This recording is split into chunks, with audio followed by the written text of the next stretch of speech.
Now, what is the role of licensing in business and economy? The first question is intellectual property wealth in itself? Well, we say that in the knowledge economy, intellectual property is wealth, but intellectual property is not wealth in itself. It can be converted into wealth by its exploitation, and licensing is the major way in which intellectual property is exploited.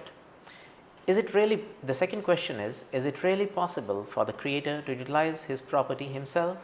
Well, that may be the case in many cases, but in most of the situations, the intellectual property is utilized by somebody who is not the owner. That means the owner invites somebody or permits somebody to utilize his intellectual property, and that permission is known as a license. The third question is it possible or feasible for businesses to create everything in-house in the modern economy? Well, no. Mostly businesses business these days is a collaborative venture. So, you cannot create all the intellectual property that you want or that you require for your business. Many times you create some properties, some intellectual properties, and license in the others that you require. We know it as a fact that the greatest economic value of intellectual property in the modern economy comes from licensing. So, licensing is indispensable to the modern economy. That is the role licensing plays in the modern business and economy. Licensing is also a strategic tool for innovation in various ways. First, licensing allows the owner of intellectual property to concentrate on his core competence. For example, there is a research institution. Now, the core competence of that institution is to do research, is to do fundamental research and make new inventions.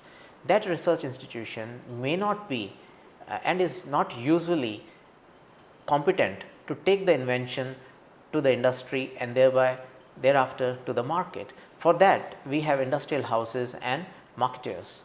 So, licensing allows this research institution to concentrate on its core competence, that is creativity, that is invention. So, once they invent, they can utilize this instrument of licensing to transfer their invention to the market entities, to the industrial entities, thereby earning through in the form of royalty income.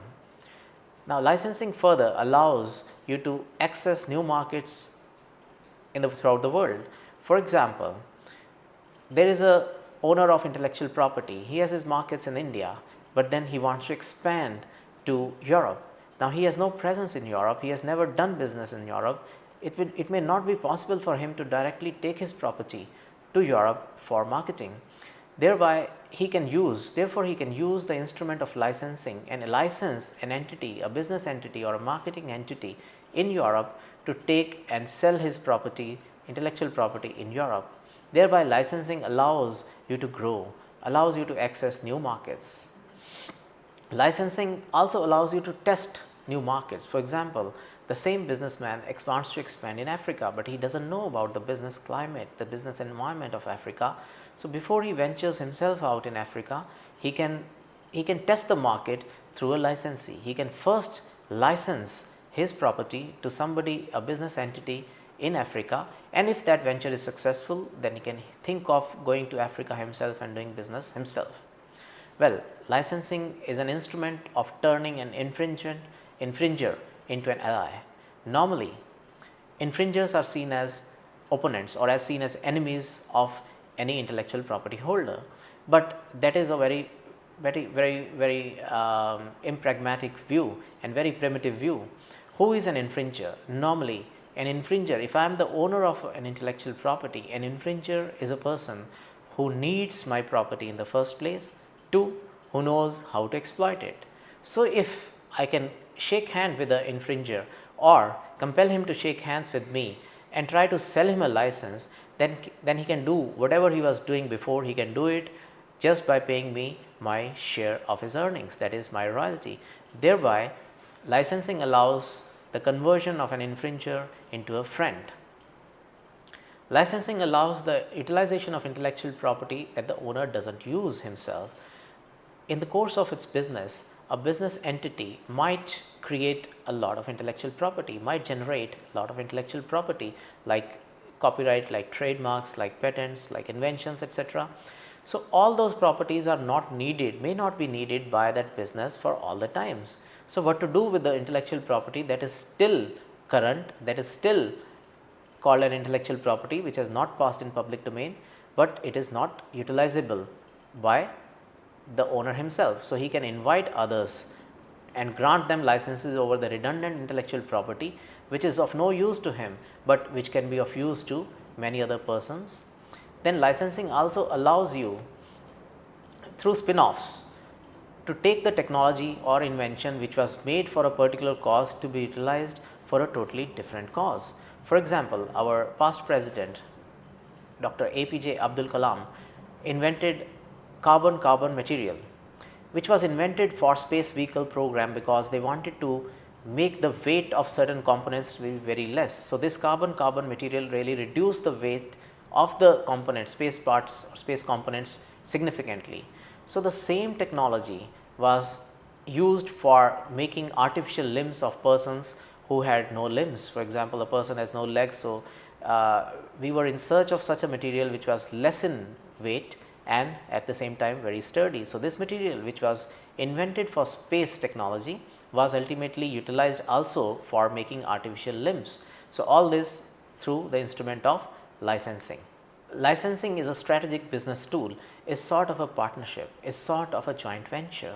So, it is a joint venture between the owner of intellectual property and the person who has the ability to exploit it. So, the owner himself may or may not have the ability or willingness to exploit his property. So, he can invite the person who specializes in exploitation of the property and thereby make a joint venture with him. For example, take the case of the author of a book. The author of the book knows how to write the book, but then he does not know how to print and publish the book. He may not have any market presence to market his book, to sell his book, to take the book to the consumer. For that, if he utilizes the instrument of licenses and allows a publisher to take over this aspect of the distribution, publication and distribution of the book, then he can concentrate on his core competence, that is creation of the book, writing of the book. Thereby, there is a division of labor, and through this joint venture, the book is ultimately taken to its audience. Now, what exactly is licensing? Licensing, legally speaking, is convergence of intellectual property and contracts. Primarily, law of contract and IP combine to form the body of law that is known as licensing law. Professor Raymond T. Nimmer, who has authored one of the most important books on licensing of intellectual property, stated, I quote, "Thinking of contract and intellectual property as isolated and discrete boxes of principles is an impoverished idea. Law as a practical discipline relates to human activity which defies being boxed." So, if we dissect licensing law, what do we find? First, it is comprised of law of contract, because every license has to be a contract first. Now, where is this law of contract contained? This law of contract is primarily contained in a statute in India, which is known as the Indian Contract Act of 1872. Further, this law of contract in case of licenses is also contained within intellectual property statutes. Most of the intellectual property statutes like Copyright Act 1957, Patents Act 1970 and Trademarks Act 1999, they contain elaborate provisions as to contracting activity in case of the respective intellectual properties, whether it is copyright, patent or trademark. So, contract law is contained within the Contract Act as well as within the intellectual property statutes. Then licensing law is also comprised of intellectual property law. Further, competition law has a lot of bearing on licensing activity, and most of the competition law issues that arise in case of intellectual property arise in case of its licensing only.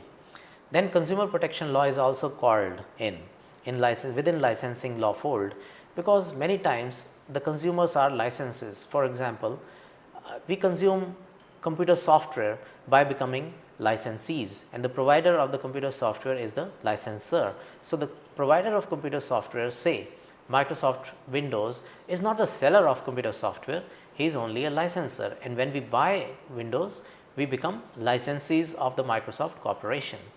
Then taxation law also has a lot of bearing on licensing law, the treatment of royalties, how royalties are to be distributed, what will be the taxation upon those royalty income, etc., they are all governed by taxation law. So, licensing law basically is an amalgam of all these different doctrines of law. Next, we come to the influence of intellectual property law on license contracts. First, intellectual property law defines the scope of the rights, that means the consideration part.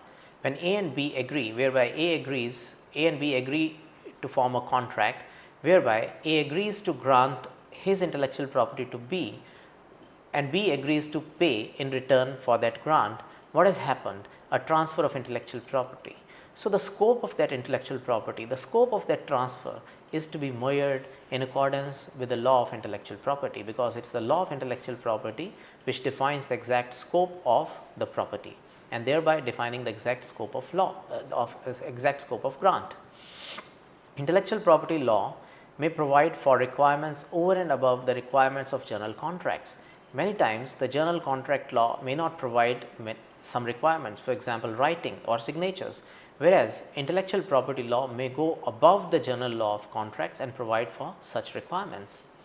It delineates the scope of the license by laying down the contours or establishing the contours of the exact rights, the scope of rights that are available. It determines the scope of a license. Intellectual property law many times also provide the default or background rules for a license. The parties to a license may assert certain rights against third parties who are strangers to contract. For example, the law of contract says that only the parties to a contract can sue and be sued upon the contract. But in case of intellectual property law, there are exceptions made to this fundamental rule of contract law, which is also known as the doctrine of privity of contract.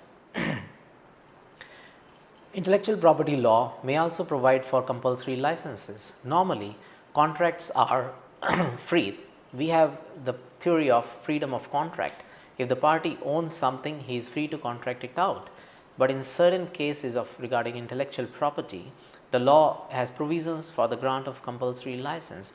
That means if the person wants a license, he is not required to go to the owner of the intellectual property. Instead, he may go to the state and obtain a license from the state, which is known as the compulsory license.